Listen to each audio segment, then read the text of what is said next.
êtes sur les antennes de Terre Jaune Télévision, aimables fidèles téléspectateurs, bonsoir et bienvenue à ce tout nouveau premier numéro du mois de mars d'Info Sport. C'est parti avec le championnat national. On a enregistré plusieurs résultats au championnat de la Ligue nationale de football Illico Cash Ligue 1 le dimanche 1er mars dans différentes installations sportives. Dans le groupe A, au stade de Jean du Katoka, AS Malolé a eu raison de US Panda par 2-0. FC Chikas a arraché une petite victoire face à AS Simba 1-0 et le même résultat d'1-0 a sanctionné la rencontre entre AS Saint-Luc et AS Newsoger. Au stade Frédéric Kibassa Maliba, GS Groupe Bazano a étrié CS Don Bosco par 2-1. FC Lubumbashi Sport s'est incliné devant TP Mazembe 0 but contre 2. Dans le groupe B, au stade Tata Raphaël, New Jack FC a partagé avec FC Renaissance du Congo un but partout, alors que AS V Club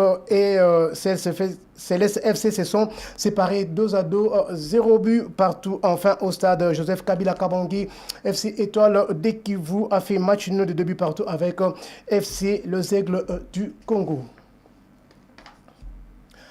UNIFAC U17 RDC 2026, le tournoi de l'Union des fédérations du football d'Afrique centrale, UNIFAC qui appartient désormais au passé, a confirmé ainsi la suprématie du Cameroun dans le football de jeunes de l'Afrique centrale le vendredi 27 février dernier.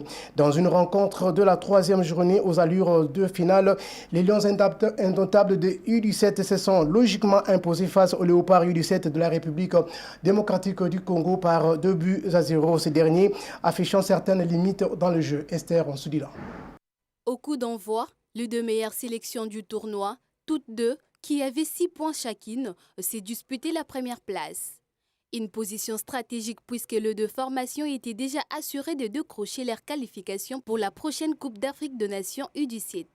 Le Cameroun a été le premier à se mettre en évidence de la 11e minute grâce à Chris Kirel qui a profité d'une hésitation de la défense congolaise pour ouvrir le score. Ce but a réveillé les Congolais qui ont tenté de réagir en inquiétant sporadiquement l'arrière-garde camerounaise. Mais les Lions ont rapidement imposé leur impact physique, prenant les dessus dans le duel. Les minutes se sont écoulées et la pause est intervenue sur l'avantage minimal de Camerounais, 1-0. Au retour de vestiaire, le Cameroun n'a pas tardé à enfoncer le clou. Profitant d'une défense congolaise attentiste, Arnaud Guassema a inscrit le deuxième but, portant le score de 2-0. Malgré quelques velléités offensives, les Léopards ont manqué d'inspiration face à des Camerounais bien organisés et dominateurs. Les constats s'est progressivement imposés, la RDC ne parviendra pas à renverser la tendance. Le match s'est finalement conclu sur un score de 2-0. Le Cameroun termine ainsi à la première place du classement et conserve son titre dans ces tournois UNIFAC. Pour les Léopards U17, cette campagne reste une phase d'apprentissage dans l'optique d'assurer la relève. Du côté camerounais, en revanche, le football de jeunes poursuit sa dynamique positive. Double vainqueur en 2025-2026, les Lionceaux confirment leur montée en puissance. Classement final 1, Cameroun 9 points, RDC 6 points, Gabon 3 points, RCA 0 points. Le tournoi s'est disputé à 4 équipes après les désistements du Congo et la disqualification de la Guinée équatoriale. Toujours dans ce chapitre, à la fin de la rencontre RDC-Cameroun, les deux sélectionnaires nationaux, Mwakasu pour le Léopard de la République démocratique du Congo et celui des Lions indomptables, Seydou Alioum, se sont exprimés au cours d'une conférence de presse d'après-match. Suivez.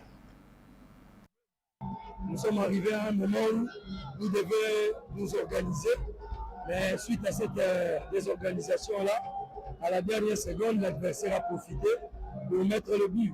Mais en fait, c'est le football. Avec ça, plus avec cette erreur, je crois, prochainement avec les enfants, avant la compétition de la CAN, nous essaierons de travailler pour chercher à se corriger. Le bilan, c'est vraiment positif. Nous avons vu une équipe remonter le moral par rapport à la saison passée, à l'UNIFAC de l'année passée. Mais cette fois-ci, on a réussi un premier pari. C'était d'abord la qualification. Et nous avons espéré aussi obtenir la coupe aujourd'hui. C'est le jour, c'est le football, ça n'a pas tenu. Tant bleu, mais nous sommes toujours à la course.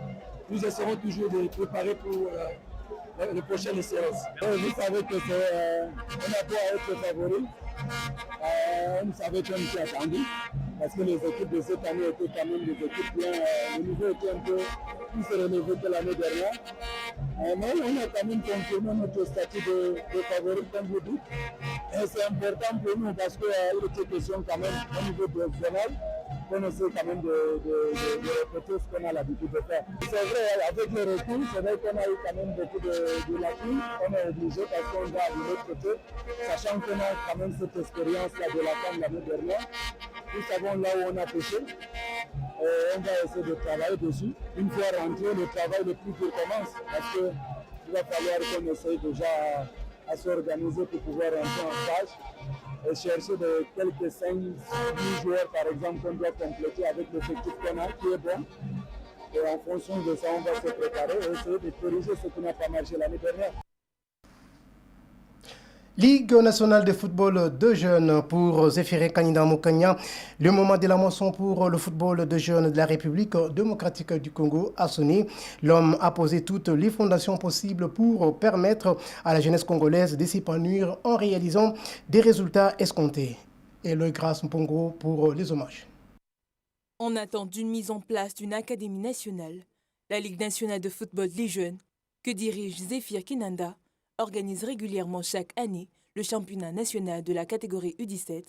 Grâce à cette compétition annuelle, les joueurs détectés ont permis à la RDC de décrocher sa première qualification historique à la CAN U17. Zéphir Kaninda, le mémoire du football des jeunes, le concepteur des projets pilotes pour l'essor de la jeunesse congolaise, ne donnera jamais du temps aux détecteurs et ennemis de l'avenir radieux de nos jeunes. Il a tout donné pour obtenir cette émergence caractérisée récemment par le succès de nos léopards U20 au tournoi zonal de l'UNIFAC remporté à Brazzaville. L'organisation régulière des championnats de jeunes au niveau national met en lumière le travail de la LINAFEJ et le talent de la jeunesse congolaise au travers des équipes nationales d'âge. Zéphir Kaninda est l'auteur et le rédacteur de l'ouvrage qui crée le futur légende du football congolais. Il continuera à rédiger tant que le football de jeunes a encore besoin de sa plume pour assurer son développement. Ensemble, assurant la relève du football des jeunes, Zéphir Kaninda est le choix idéal pour le bien-être de la jeunesse congolaise. Basketball à présent, les Léopards, basketball monsieur de la République démocratique du Congo termine leur deuxième fenêtre des éliminatoires de la Coupe du Monde Qatar 2027 zone Afrique par une défaite contre les Lions de la Teranga du Sénégal 75-56 le dimanche 1er mars au stadium Marius Ndiaye pour les comptes de la troisième et dernière journée de la phase de groupe. Malgré cette défaite, les Congolais seront bel et bien en prison pour les prochains tours qui aura lieu au mois de juillet 2026. Revenons sur le parcours de la République démocratique du Congo. Face aux barrières du Madagascar qui sont battus par 87-79 à l'entame de la phase de groupe, le jeudi 26 février dernier avec le résultat suivant. 29-11 au premier carton, 16 contre 21 au second carton qui donne le score à la mi-temps de 45-32 en faveur de la République démocratique du Congo. Au retour des vestiaires, le barrière ramène le score à égalité 61-61 en arrachant le troisième carton 29-16 et le dernier a été sanctionné par le résultat de 26-18. Lors de la deuxième journée, le samedi 28 février, les Léopards, senior basket monsieur, ont croisé leurs homologues, les éléphants de la Côte d'Ivoire et ont sombré corps et bien 59-96 en présence du ministre du Sport et Loisirs, maître Didier Boudimbo. Pourtant, le Léopard avait bien entamé le match avec un avantage à la fin du premier carton, 21-23. Et le deuxième carton, la Côte d'Ivoire change les fusils d'épaule et renverse la situation en sa faveur en dominant par 25-11. Le score cumule 48-40 à la mi-temps en faveur des éléphants. Ces derniers maintiennent leur avance en prenant le troisième carton, 15-9, soit 64-49. Et au dernier carton, les Léopards ont baissé pavillon 32-10. Devant les Lions de la Teranga le dimanche 1er mars, les Léopards de la République démocratique du Congo ont tombé au premier carton 23-16, ainsi qu'au second 26-10 avec un score à la mi-temps de 26 contre 49. Au retour des vestiaires, les Léopards ont tenté de reprendre les dessus avec un très léger avantage au troisième et quatrième carton respectivement, 13-11 et 18-15 au score au coup de sifflet final 56 contre 75. Le président de la Fédération congolaise de basketball, M. Paulin Kabongo, fait le point sur la deuxième fenêtre des éliminatoires de la Coupe du Monde Qatar 2026. Suivez. Oui, on a fini troisième. Je crois que c'était ça le but, ne pas finir dernier. C'est vrai qu'on aurait bien voulu finir un peu plus haut, mais il faut reconnaître que nous n'avions pas toutes nos armes, c'est-à-dire que nous n'avions pas tous nos joueurs. Et ceux qui sont venus de chez nous, vous le savez, ils sont sans championnat en jambes. Je crois que comme le championnat démarre à Kinshasa et dans les différents pays, mais nous allons continuer à nous battre pour voir si nous pouvons faire qualifier 2 ou 3 autres joueurs qui jouent au haut niveau pour renforcer le groupe. C'est ça que nous prévoyons de faire. Écoutez, les pensionnés de la NBA, on y pense, ne pensez pas qu'on ne fait rien. On entreprend des contacts avant l'Afro-Basket, je crois que vous avez vu la présélection qui était publiée. Il y avait des joueurs de la NBA qui ont été contactés, mais qui n'avaient pas donné de suite favorable. Nous n'allons pas baisser le bras parce qu'au mois de juillet, je crois qu'ils seront libérés dans leur championnat. Et ceux qui veulent être patriotes viendront. Donc nous n'avons pas fermé la porte, nous n'avons pas croisé les bras. Nous continuerons à nous approcher d'eux parce qu'ils peuvent amener quelque chose de plus à l'équipe nationale. Restons toujours au basketball pour parler l'Ipurbakin. Arthur Luongo, président de la Ligue provinciale de basketball de Kinshasa, devant la presse le week-end dernier, a répondu aux questions des journalistes pour éclairer l'opinion publique sur des questions concernant la continuité du championnat de le gymnase, mais aussi les programmes de match. Suivez cet extrait choisi par Brian Pongo. Nous avons trouvé important de tenir ce point de presse parce que déjà en ligne, même sur notre page Facebook, nous avons constaté qu'il y avait 1001 questions qui sont posées par les internautes qui demandent soit le calendrier, soit pourquoi vous avez commencé le championnat sachant que vous n'avez pas fini avec toutes les mesures. D'autres qui demandent pourquoi le championnat a pris autant de retard. Et donc on s'est vu obligé de répondre à toutes ces questions pour éclairer l'opinion publique et donner des points d'éclaircissement aussi sur le déroulé du championnat. Je vais d'emblée signaler que nous avons commencé le championnat très en retard à cause du fait que les stadiums au niveau du stade des Martyrs étaient fermés. Vous avez eu à lire tous le communiqué de l'administrateur du stade qui a signifié au grand public que le stade était fermé pour réaménagement et tout, en attendant la visite des membres de la CAF pour les compétitions africaines au mois de septembre. Et dans la même longueur, ils ont aussi décidé de fermer les gymnases de basket. Et il y avait un cahier de charges qui a été préparé, un état de somme qui a été préparé pour réhabiliter ces terrains-là aussi.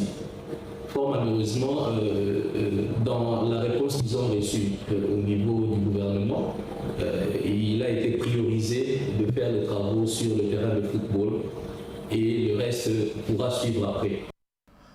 Volleyball pour terminer, le calendrier du championnat de l'entente urbaine de volleyball de Kinshasa réaménagé par le secrétariat se présente de la manière suivante. 4 rencontres en saute-menu ce mardi 3 mars au gymnase du stade Tata Raphaël.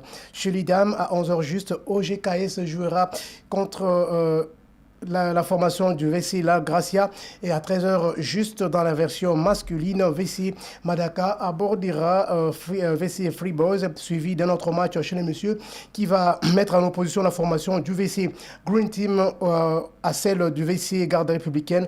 La journée va se clôturer avec une rencontre féminine à 17h juste entre VC New La Loi et VC et La Loi. Rappelons que quelques résultats ont été enregistrés lors de la journée dominicale. Cet élément nous en dit plus. Suivez. Tout est parti dans la version masculine avec la rencontre qui a opposé les Volleyball Club Espoir au Volleyball Club Bitia. L'équipe visitée s'est montrée très ambitieuse en prenant le dessus pour faire tomber l'équipe visiteuse par 3-7 à 1, soit 25-15 au premier set, ensuite 25-20 au second set. L'équipe adverse réduit le score en arrachant le troisième set, 23 contre 25. VC Espoir revient à la charge avec 25 contre 21 pour le dernier set.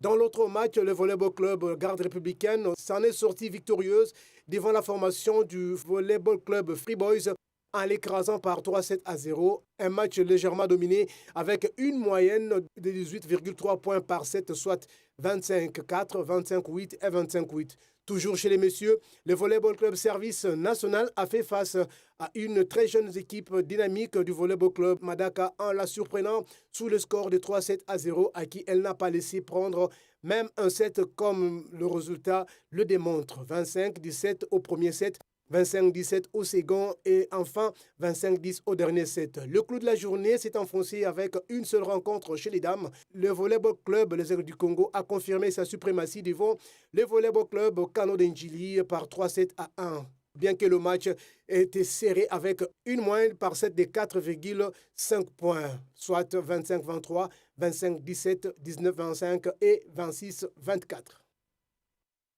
C'est par cet élément que nous mettons un point final à cette page d'Infosport. Merci de nous avoir suivis. Au revoir.